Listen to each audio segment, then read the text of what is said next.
Let go.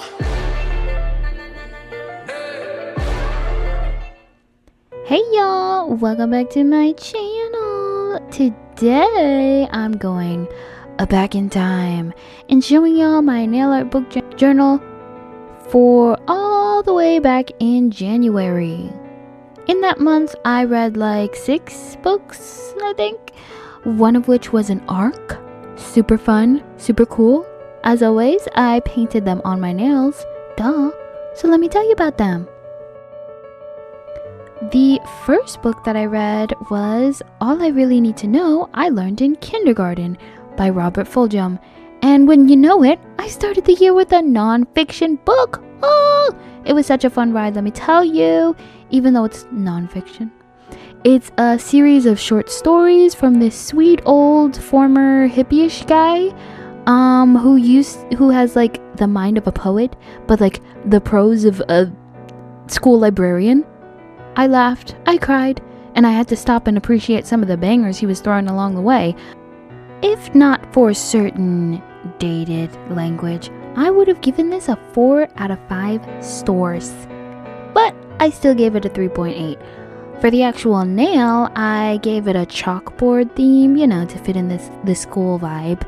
I used a plain black base, obviously, and drew some references to some of my favorite stories in the book. Then tied everything together with a matte top coat to really make it look like a chalkboard, that whole aesthetic. Highly recommend for a quick, light read, even if you don't typically like nonfiction. Trust me. Shout out to my Grammy for letting me read her copy. We finally have something that we both like to read. The second book I read for the year was A Magical Girl Retires by Park So-yeon.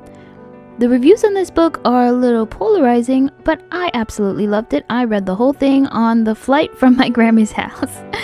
This book is about a 29-year-old Korean woman who, after getting into severe credit card debt and losing her favorite relative, decides to end her life. Right before she's about to jump off a bridge, however, a beautiful woman shows up and tells her it's not time for her to go. Instead, she must use the power she never knew to become a proper magical girl and save the world. And if you don't know what a magical girl is, it's like a trope or character archetype in a lot of East Asian pop culture. Look up Sailor Moon and you'll get the gist.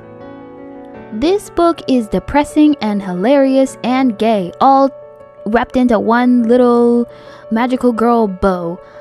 There's the fantasy of like women in their 20s fighting crime in beautiful frilly outfits, but then there's also the reality of magical girl job fairs and magical girl unions and big corporate magical greed in the world of fantasy for some reason.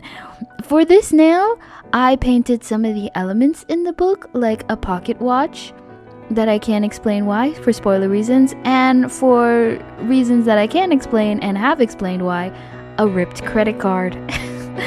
Then I threw in some stereotypical magical girl elements like the floating rose petals and this cool little retro color palette that's kind of faded. I thought was really cute. One of the biggest criticisms about this book is that even though the world is so creatively well built, the author barely spends any time tying up loose ends. And while I agree that the MC's arc regarding her gender and sexuality development were definitely a bit rushed, I kind of feel like the whole leaving things open was the point. And listen, I hate when people say that's the point to genuine flaws, but I feel like it was. In the end, our MC was never meant to really be a main character. We don't even know her name. She's just I. The whole thing is just I. And I don't want to spoil anything, but I think this book taught me something that I see very often in East Asian media, like, for example, one of my favorite movies, Everything Everywhere All at Once.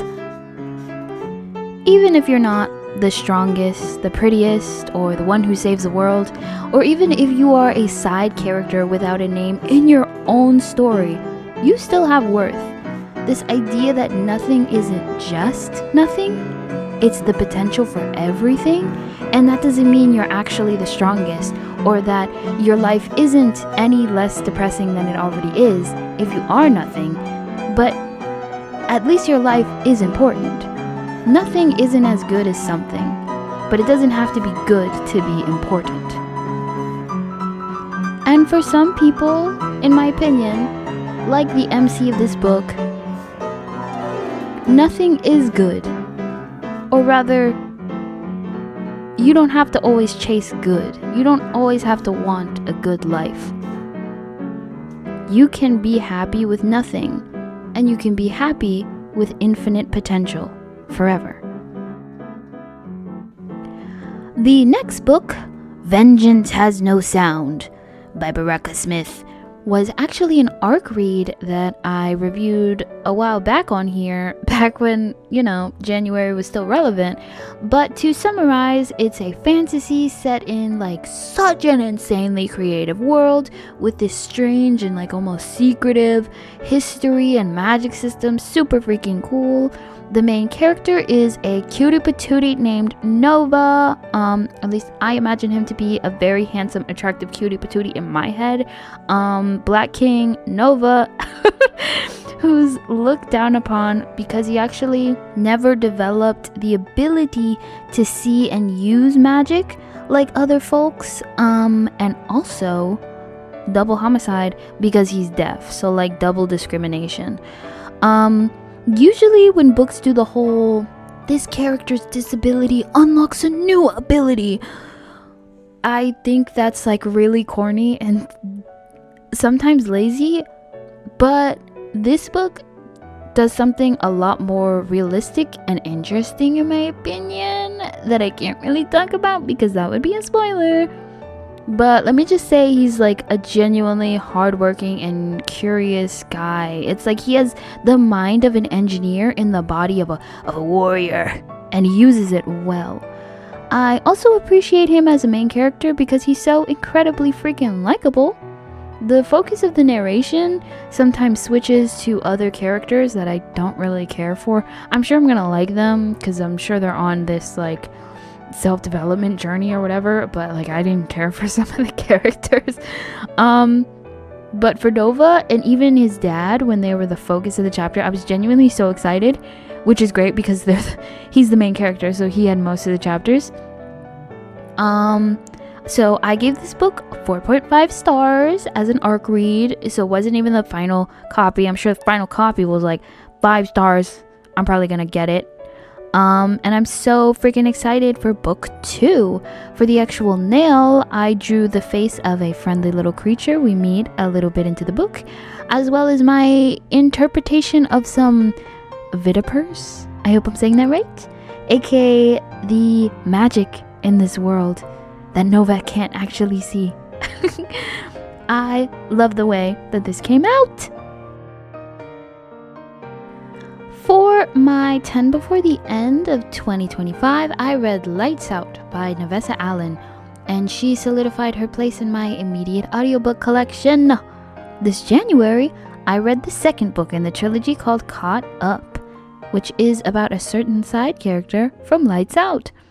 It's an OnlyFans ex-mafia man type book with all the same humor and great voice acting, as always, in the audiobook. I don't want to say much because I'll end up spoiling the first book, but just know that while the mafia is involved, don't expect like any heavy mafia shootouts and gang activity because it's mainly like angst and smut, which I was not expecting. I thought it was going to be a dangerous mafia book, and there's a lot of dangerous tension, but don't expect anything too actiony in this side.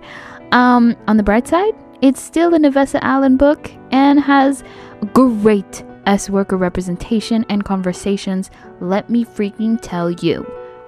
So it's got a 3.9 from me. For the nail design, I rehashed the design on the cover with a few tweaks to represent the characters. Quite simple.